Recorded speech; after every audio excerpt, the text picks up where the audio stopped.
राम राम। क्या आपको भी लगता है कि लोग आपकी काबिलियत का शोषण करते हैं? क्या आप हमेशा सबसे ज़्यादा मेहनत करते हैं लेकिन उसका श्रेय, एप्रिसिएशन किसी और को मिल जाता है? इस वीडियो में हम बात करेंगे कि कैसे आप अपनी ऊर्जा, मेहनत और दयालुता को व्यर्थ जाने से बचा सकते हैं और खुद को सशक्त, मजबूत बना सकते हैं। ज्योतिष में छठा भाव सेवा भाव, कर्तव्य व जिम्मेदारियों को निभाना, नौकरी, अधीनता, बार्गेनिंग पावर, दैनिक दिनचर्या, रोजमर्रा के संघर्ष, स्वास्थ्य इनसे संबंधित होता है। यह भाव दर्शाता है कि हम अपने कर्तव्यों को कैसे निभाते हैं, हमारी कार्य नीति कैसी होती है और हम अपने सहकर्मियों, कर्मचारियों या उन लोगों के साथ कैसा व्यवहार करते हैं जिनसे हम रोजाना जुड़ते हैं। जब कोई ग्रह कुंडली के छठे भाव में उपस्थित होता है तो उसकी ऊर्जा उन पहलुओं को प्रभावित करती है। कई बार यह असंतुलन पैदा कर सकती है, खासकर रिश्तों और दूसरों की मदद करने की प्रवृत्ति को लेकर।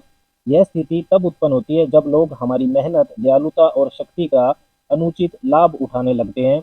इस वीडियो में हम बात करेंगे छठे भाव में मौजूद विभिन्न घरों के प्रभाव के बारे में, कैसे लोग आप पर जिम्मेदारियां डालते हैं इसकी भी चर्चा करेंगे, और इन जिम्मेदारियों से, एक्सप्लॉयटेशन से, खुद का शोषण होने से कैसे बचाया जा सकता है। जीवन में निजी व व्यावसायिक रिश्तों में कैसे सीमाएं तय करके अपने आत्म सम्मान को बढ़ाया जा सकता है, इसकी भी बात करेंगे। अगर आपके साथ भी ऐसा होता है कि लोग आपकी सहायता को कमजोरी समझकर उसका फायदा उठाते हैं, तो आपके छठे भाव के घरों का प्रभाव इसकी एक वजह हो सकता है। छठे भाव में मजबूत ग्रह स्थितियों वाले लोग अक्सर ऐसी परिस्थितियों में फंस सकते हैं जहां उनकी अच्छाई, प्रतिभा या बुद्धिमत्ता को हल्के में ले लिया जाता है, चाहे वह व्यक्तिगत संबंध हो, कार्य सफल हो या पर्सनल रिलेशनशिप हो। कुछ घरों के प्रभाव ऐसे होते हैं जो दूसरों को आपकी अक्षमताओं का फायदा उठाने के लिए प्रेरित करते हैं और इससे आपका कुछ भी फायदा नहीं होता है। सबसे पहले बात करते हैं कुंडली के छठे भाव में बृहस्पति की उपस्थिति कैसे आपकी उदारता और बुद्धिमत्ता को आपका एक्सप्लॉयटेशन का औजार बनाती है। यदि आपकी कुंडली के छठे भाव में बृहस्पति उपस्थित हैं, तो यह आपको स्वाभाविक रूप से दयालु, बुद्धिमान और उदार बनाती है। लेकिन क्या आपने महसूस किया कि लोग आपकी अच्छाई का गलत फायदा उठाते हैं? लोग आपकी ओर तब रुख करते हैं जब उन्हें कोई अच्छी सलाह चाहिए या मार्गदर्शन चाहिए, मदद चाहिए। लेकिन जब आपको समर्थन की ज़रूरत होती है, मदद की ज़रूरत होती है, तो वो आपका साथ नहीं देते। कार्य क्षेत्र में अतिरिक्त जिम्मेदारी आपको मिलती है आपके सहकर्मियों से और वरिष्ठ अधिकारियों से। आपकी निर्णय लेने की अक्षमता और ज्ञान का उपयोग किया जाता है, लेकिन उसका श्रेय, एप्रिसिएशन आपको नहीं मिलता। आपको मेहनत अधिक करनी पड़ती है, पहचान कम मिलती है। आप अपेक्षा से ज़्यादा प्रयास करते हैं, एफर्ट करते हैं, लेकिन आपकी मेहनत को वह सम्मान या इनाम नहीं मिलता जिसके आप हकदार होते हैं। तो क्या करना चाहिए यदि बृहस्पति आपकी कुंडली के छठे भाव में है? तो आप अपनी सीमाएं तय करें, लोगों को ना कहना सीखें, अपनी ऊर्जा को सही जगह लगाएं। इसी तरह एक और उदाहरण में यदि देखें कि बृहस्पति अगर कुंडली के दूसरे भाव में उपस्थित है तो वो अपनी पांचवी दृष्टि से छठे भाव पर प्रभाव डालेंगे। तो आपकी उदारता आर्थिक संबंधित, मतलब धन से संबंधित मामलों में अधिक दिखाई देगी। जैसे कि अपने मित्रों को, रिश्तेदारों को कर्ज दे दिया या परिवार के सदस्यों का आर्थिक सहयोग कर दिया, लेकिन वो पैसे आपको कभी वापस नहीं लौटाते। इसमें आपको संतुलन बनाने की जरूरत होती है। जब आप सलाह, सहायता या संसाधन प्रदान करते हैं किसी को, तो स्पष्ट सीमाएं तय करें। हर कोई आपकी मार्गदर्शन का हकदार नहीं हो सकता और सभी उस गाइडेंस की वैल्यू भी नहीं करेंगे। ऐसी स्थिति में यह भी आपको पक्का करना चाहिए कि आपके मार्गदर्शन के बदले में अगर आपको सामने वाले से कुछ चाहिए तो वह भी आपको मिले। अब बात करते हैं यदि कुंडली के छठे भाव में शुक्र उपस्थित है तो कैसे जरूरत से ज्यादा देने की आपकी आदत आपके आर्थिक संघर्ष को बढ़ा देती है।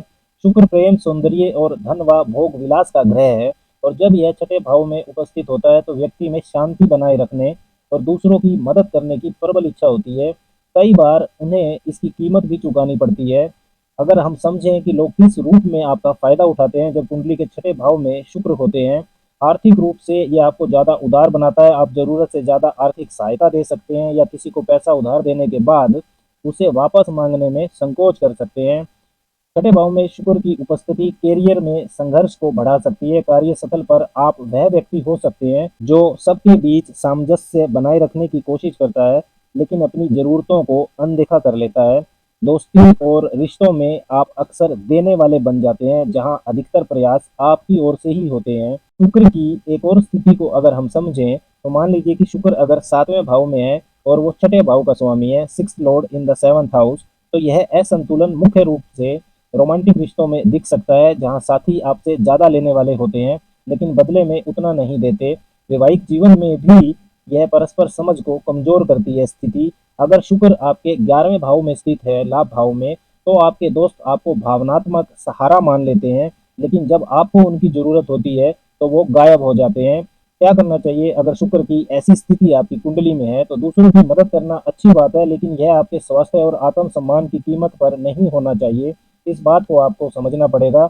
जरूरत पड़ने पर ना कहने का अभ्यास करें ताकि आपकी उदारता को कृतज्ञता मिले, ना कि स्वार्थी और उपेक्षित दृष्टि से लोग इसे समझें। छठे भाव में बुध की स्थिति को अगर हम समझें तो बुध कम्युनिकेशन का प्लेनेट है। आपकी संवाद अक्षमता, बुद्धि, बौद्धिक अक्षमता और अनुकूलन अक्षमता का ग्रह है। आपकी एनालिटिकल स्किल्स के बारे में भी बताता है। जब यह छठे भाव में स्थित होता है तो यह आपको तेज सोचने वाला और एक कुशल कम्युनिकेटर बनाता है। हालांकि इसका मतलब यह भी हो सकता है कि दूसरे लोग आपके मानसिक कौशल का, आपकी इंटेलिजेंस का अपने लाभ के लिए उपयोग कर सकते हैं। ऐसी स्थिति में आपकी बौद्धिक क्षमता का दूसरों द्वारा कैसे उपयोग किया जा सकता है, इसको अगर समझें तो आपसे बार बार दूसरों के काम को संपादित करवाना, एडिटिंग करवाना, दूसरे के काम को सुधारने या बेहतर बनाने की अपेक्षा की जाएगी, लेकिन इसका श्रेय, एप्रिसिएशन या उचित मुआवजा आपको नहीं दिया जाएगा। आपके विचारों को लोग बिना आपको श्रेय किए बिना अपना बना सकते हैं। कार्यस्थल पर सहकर्मी आपसे अपनी गलतियां सुधारने और उन बारीकियों को संभालने की उम्मीद कर सकते हैं जिन्हें वे खुद नहीं करना चाहते, लेकिन बदले में वो आपको धन्यवाद तक नहीं देंगे। एक और उदाहरण से यदि हम समझें, यदि बुध 5वें भाव में स्थित हैं और वो छठे भाव के स्वामी है, Mercury as a sixth lord place in the fifth house, तो यह आपकी रचनात्मकता, क्रिएटिविटी से जुड़े क्षेत्रों में बौद्धिक शोषण, इंटेलेक्चुअल एक्सप्लॉयटेशन का कारण बन सकता है। हो सकता है कि आपकी कलात्मक सोच को बिना एप्रिसिएशन दिए, बिना श्रेय दिए लोग इस्तेमाल कर लें। नवम भाव में बुध होने पर टीचर, प्रोफेसर, गुरु या विद्यार्थी आपकी ज्ञान शक्ति पर निर्भर हो सकते हैं और आपसे शोध कार्य कराने की अपेक्षा कर सकते हैं। ऐसी स्थितियों में क्या करना चाहिए?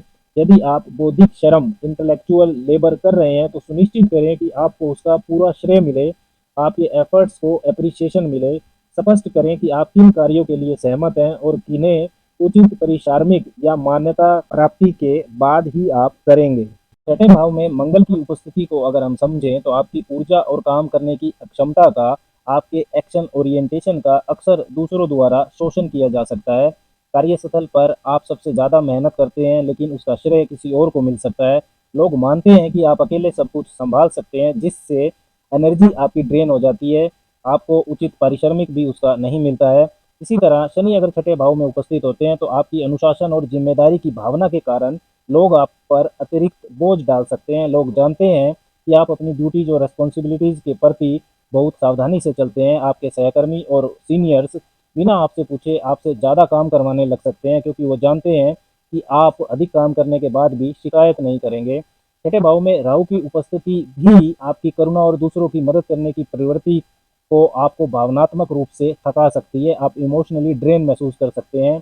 लोग हमेशा आपसे सहायता मांगेंगे लेकिन जब आपको जरूरत होगी तो वो गायब हो जाएंगे। छठे भाव में ग्रहों की उपस्थिति यदि आपका शोषण करवा रही है तो आपको कुछ जरूरी कदम जरूर उठाने चाहिए। सबसे पहले तो आप अपनी काबिलियत को पहचानें। आप मुफ्त की सेवा देने के लिए नहीं बने हैं, अपनी मेहनत का सही मूल्य समझें। दूसरा, सीमाएं तय करें, लोगों को ना कहना सीखें और यह मांग करें कि आपकी मेहनत का सही सम्मान होना ही चाहिए। तीसरा, आपसी संतुलन बनाए रखें। हर रिश्ता लेन देन पर टिका होता है, सिर्फ देने वाले मत बने, लेने का हक भी जताएं। चौथा, ज़्यादा सफाई देने से बचें। जो लोग आपको सच में समझते हैं उन्हें आपकी हर बात का स्पष्टीकरण नहीं चाहिए। अपनी ऊर्जा को पहचानें। अगर कोई आपकी मदद से खुश नहीं होता और सिर्फ फ़ायदा उठाता है तो ऐसे लोगों से दूरी बनाना ही बेहतर होता है।